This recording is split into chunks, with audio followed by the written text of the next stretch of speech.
few weeks ago, I booted up Minecraft for that inevitable multi-week binge we all indulge in once every year or two. You know the one, where you lose track of time, immersed in a world of endless possibilities. That's the beauty of Minecraft, right? A game where you're free to build, explore, and create without limitation. But as I started punching trees, I had a thought. What if Minecraft isn't just a game? What if it's a tool, a cleverly disguised system designed to teach us all how to settle as obedient workers in a capitalist society? What? Now, I know what you're thinking. This is insane. But stick with me. What if Minecraft's true genius isn't in its open world sandbox, but in the way it subtly teaches us to accept our role in the working class? Let's explore why Minecraft is basically capitalism, the video game.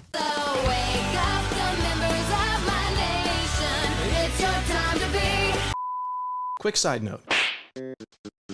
I was checking my YouTube statistics and 97% of my viewers are not subscribed. Think of my channel as a treasure trove of content.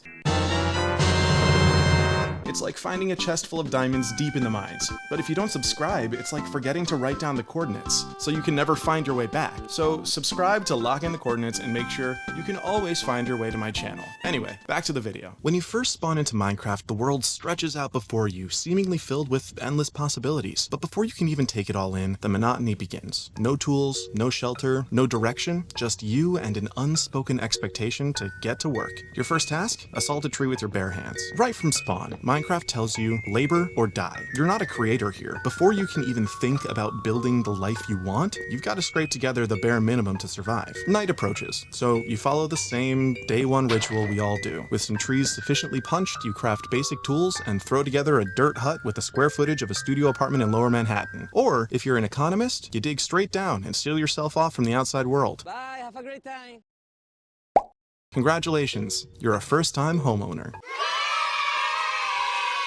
But here's the catch. Minecraft teaches you early on that in order to make it, you've got to work. And some of you may be thinking, well, yeah, of course you have to work to make it. And if you feel that way, then I've got terrible news for you.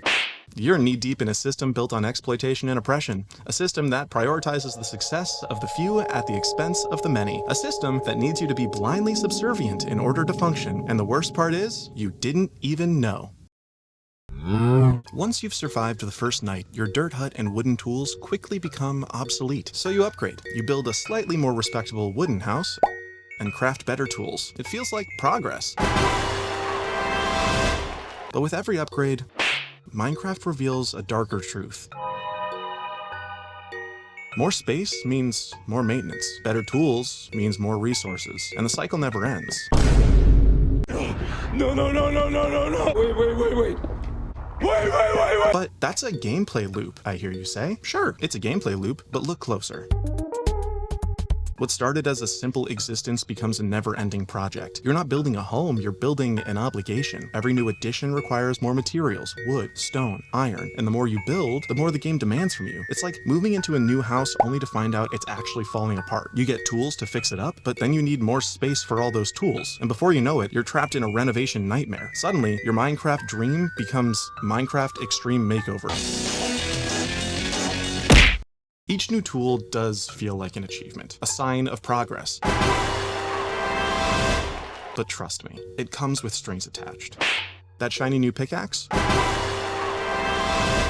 Cool, you just got a new iPhone. But now, none of your chargers are compatible, so you're forced to invest more time and money. Thanks for hopping on the USB-C bandwagon so late, Tim Apple. Wait, what was I saying? Oh, yeah, that shiny new pickaxe?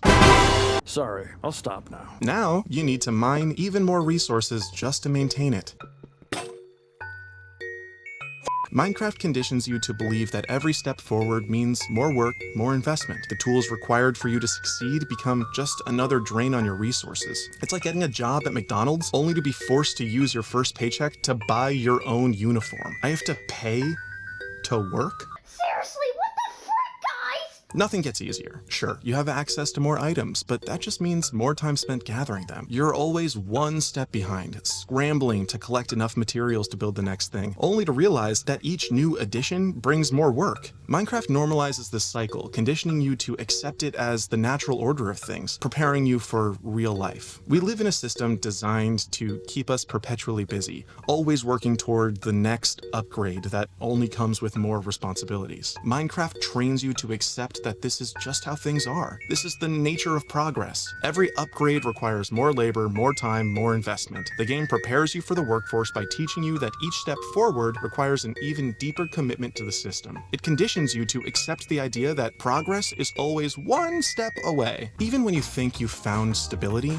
Minecraft delivers another harsh lesson. Nothing is permanent. One wrong step and disaster strikes. My wooden house was coming along nicely. My tools were upgraded to iron, and I had started stockpiling resources. Then,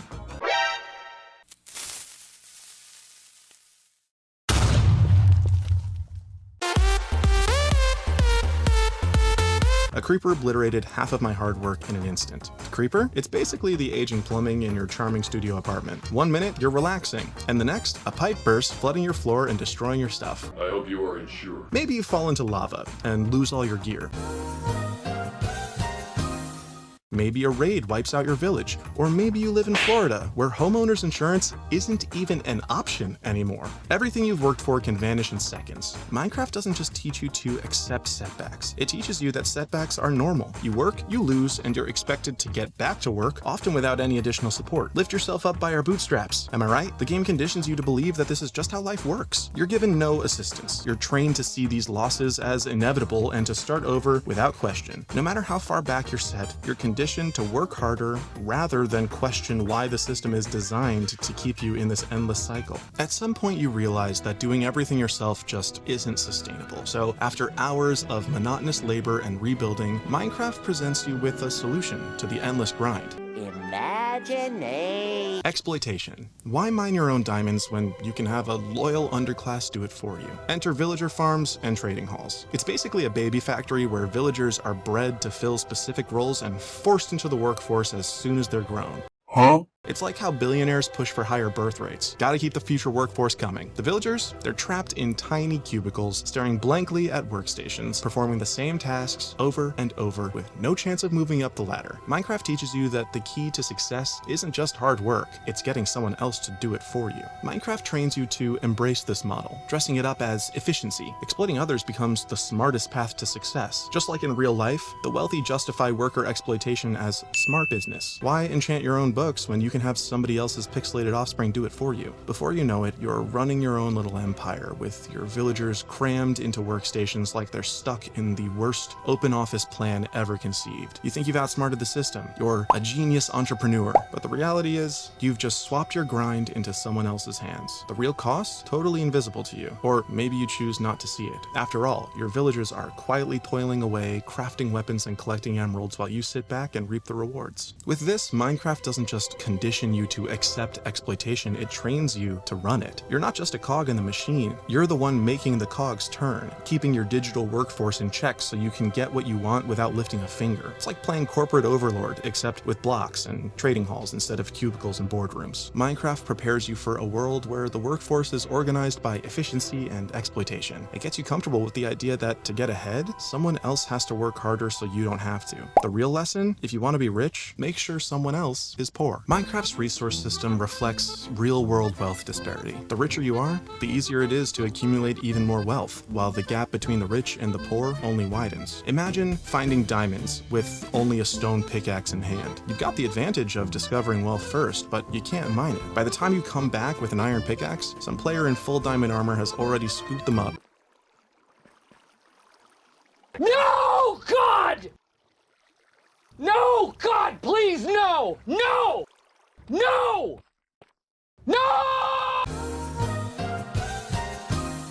It's like inventing Facebook, but being too broke to afford Wi-Fi while Mark Zuckerberg swoops in and mines all the diamonds.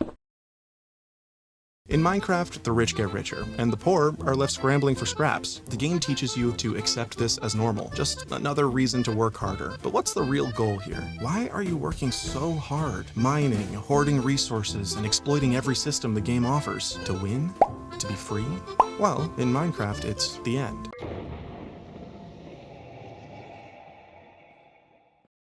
After defeating the Ender Dragon, you expect to feel a sense of accomplishment. You've beaten the game's final challenge, right? But instead of satisfaction, you're left standing in the end's barren void, asking yourself, what now? The dragon is dead, but there's no treasure, no monumental reward, and without hesitation, you turn to the next task, finding the elytra. Why? Because this is the point where the system has fully consumed you. The first lesson Minecraft taught you was that labor is necessary. You've internalized that belief so deeply that even when the game is essentially over, your instinct is to keep working. You've been trained to always seek the next job, the next task. You default to labor because you've been conditioned to believe that work is the only way forward. Then, as you throw ender pearls, each one risking losing everything as you fall into the void, you don't panic. Why? Because the second lesson was that setbacks are normal. You've fallen into lava, lost your gear to creepers, and rebuilt from scratch a dozen times. Now, if you miss and fall into the void, losing all your progress, I'm in danger!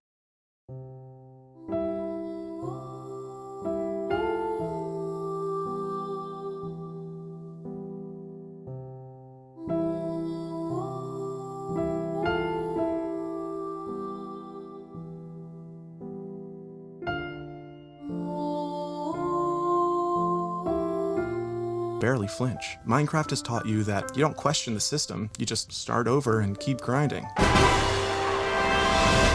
Because that's what you've been trained to do. And besides, you have a hall full of indentured servants who can refill your pockets at a moment's notice. Finally, the third lesson, the rich get richer. You've learned that those who get ahead have a responsibility to maintain their lead. Once you get your elytra, you don't just stop. You start looking for more, monopolizing the resource, flying around, collecting other rare items, because you've been taught that wealth begets wealth. You know now that the advantage of flight is a tool for exploitation to make sure you stay ahead of everyone else. Minecraft has trained you to take advantage of the system, to climb higher while others remain grounded.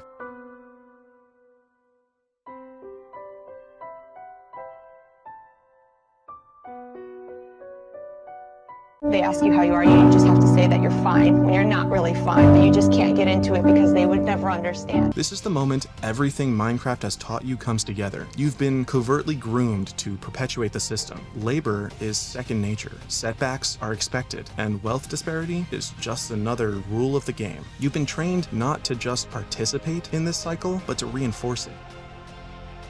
Even when you get the elytra, your so-called ticket to freedom, you're still stuck in the system. You're never truly free. You're just flying a little higher, still gathering resources, still tethered to the grind. The game has made you a willing participant in its capitalist structure, where the true ending is to keep working endlessly, so that when confronted with these aspects in real life, you remain complacent. Sign me up. And then there's creative mode. The dream that most of us will never experience. No grinding, no setbacks, no struggle. You're handed everything from the start. Unlimited resources, instant access to every block, and the ability to build whatever you want without worrying about survival. It's the Minecraft equivalent of being born into privilege.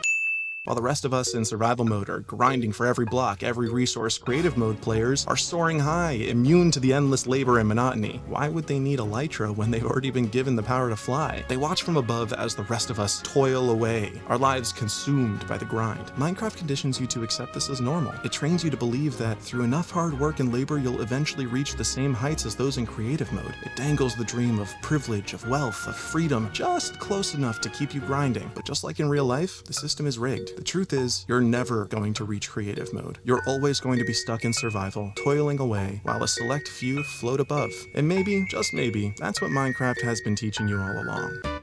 So,